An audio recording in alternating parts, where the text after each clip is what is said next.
Hello guys, I'm Carla Morton from Metal Wani. I'm here with Mikael from Dark Tranquilliity. Heyo. Welcome back in Romania. Thank you. So, how are you? I am good. I'm happy. Glad to be here. Took some time. We had a rough, very long drive here. We arrived super late, but it's all good. The weather is nice. The beer is cold. Equilibrium, but tonight they aren't with you. What are the reasons? Well, Equilibrium is on a cruise ship on the way to Mallorca and back. They were scheduled before this tour got confirmed, so they had to kind of leave. So they went for a few days on this fucking Caribbean cruise. Not Caribbean, but cruise. And they're coming back, I think, tomorrow or day after or something like that. So, but it's been great having them. Really cool guys, a great band, and yeah, it's weird. Like the bus is empty. It's strange. I hope they're having a good time on the cruise. No more team vocals. Why this decision? It just comes from the songs. I think I think the songs were written in a way that kind of lend themselves to a different approach. It's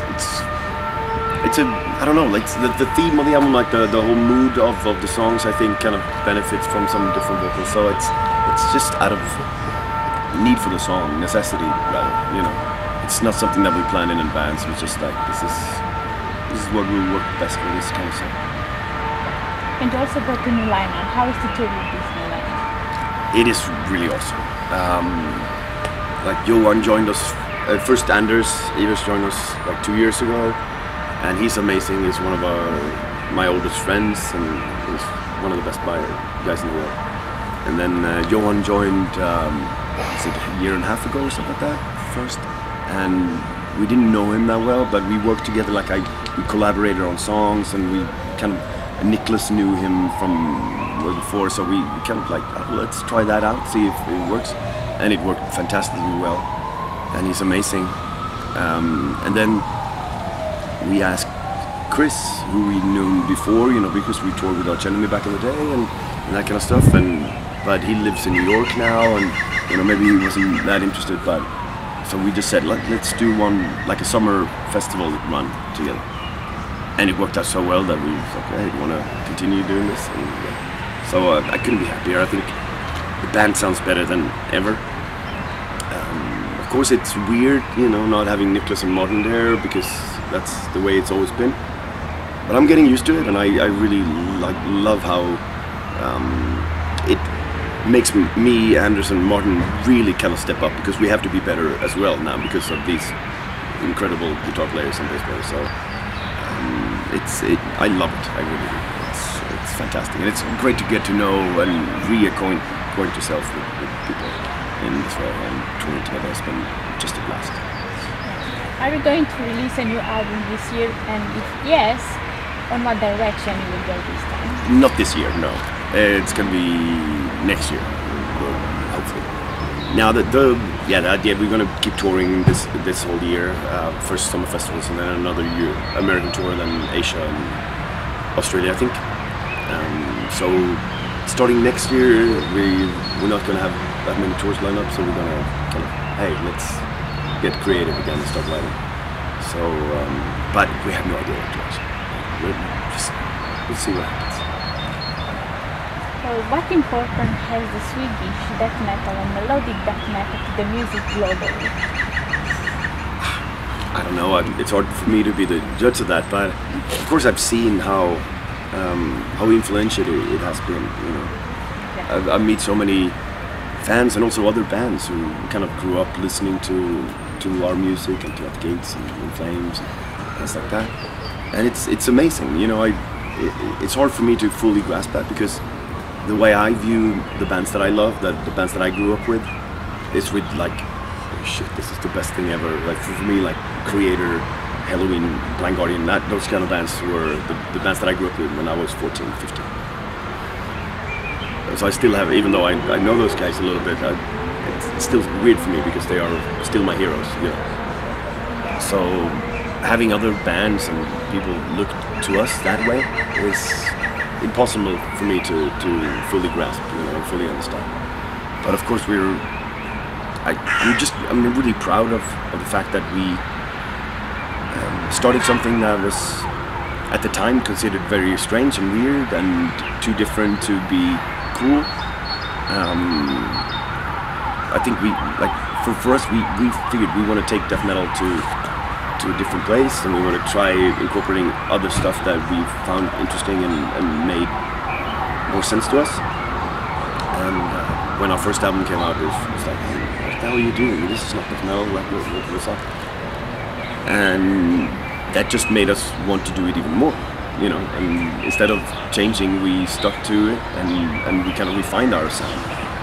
And I think that's what I'm most proud of, and I'm really proud of all my friends as well in all the other bands who successfully made it. But it was not by compromising or taking notes from anyone else. It was just like, hey, this is what we love, this is what we grew up with, this is the kind of music that we feel very strongly about, and that just stick to our guns and hopefully people will follow, and they did.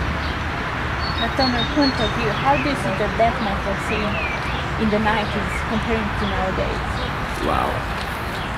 And for me, because I was 15, 16, something like that, you know, in early 90s, when it all kind of happened, you know. And I remember hearing like Morbid Angel demos before the first album came out, and I was blown away by it. Death and Sadist and Atheist, those kind of bands that were hugely influential to me. But at the same time, I didn't think it was going to be a thing.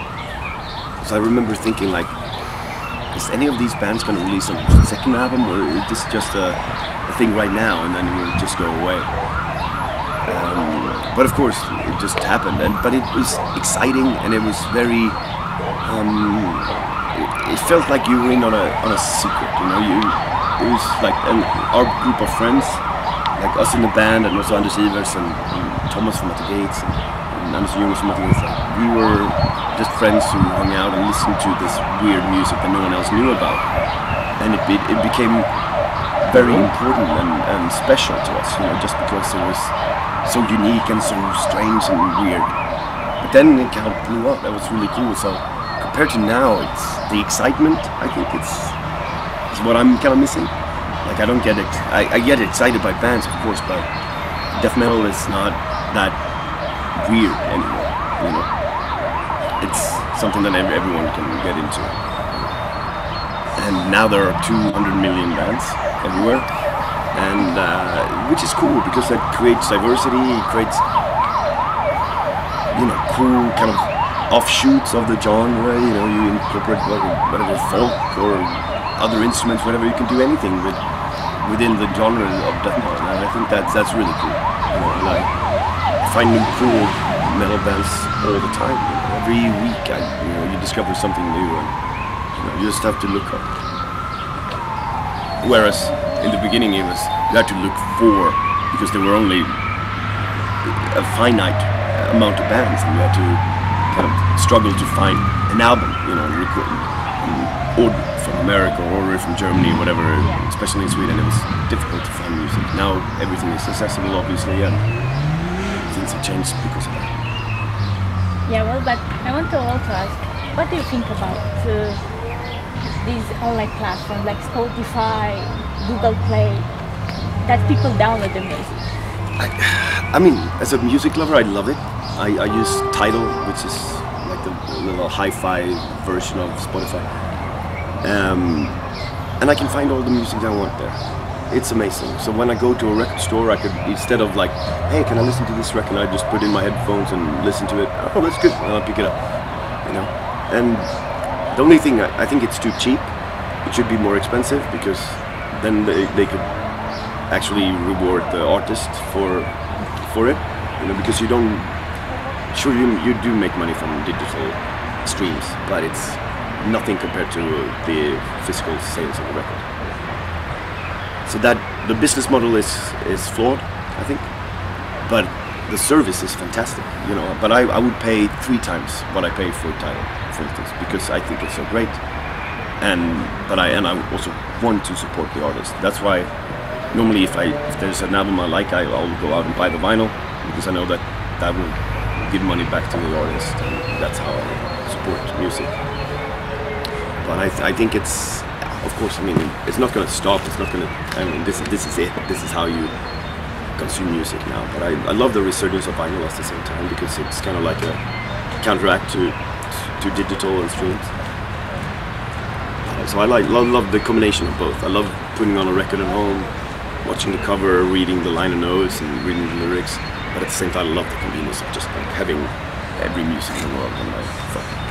I ask you this because some of the even great metal bands complain that digital and online music have destroyed the metal scene and people not buying music anymore. It's kind of true, but it's technology. It hasn't destroyed it. It has changed it, obviously. And if you're a band who used to depend on sales to kind of make a living, then yeah, you're screwed, you know. But it just means that every band has to go out and tour if they want to be, you know, make some money. So, which is a good thing for bands who like it, like us. We love touring, so this is good. I don't mind. It's fun. But at the same time, it creates a lot of competition because sometimes there are 5 tours that are competing for the same kind of crowd. You know what I mean? So every band has a tour, and then yeah, so that can be a problem sometimes. You know? And for me, it's weird. You know, living in Gothenburg, sometimes there are 4 or 5 shows every week that I want to go see, and I just don't have the time. Yeah, it's crazy. Like how do I? And sometimes there are 3 shows on the same day in different venues, just because everybody has a tour. So that's the downside of this. But I shouldn't complain. It's a luxury problem. Yeah. Well, soon DARK TRANQUILLITY will celebrate 30 years of activity. So I have to talk about doing something special for maybe a DVD. We should make a DVD again, but because it's been a while. Yeah, well, 10 years since we did the last one.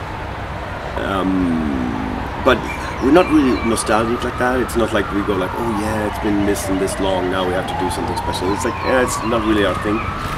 We'd rather look forward than backwards, you know.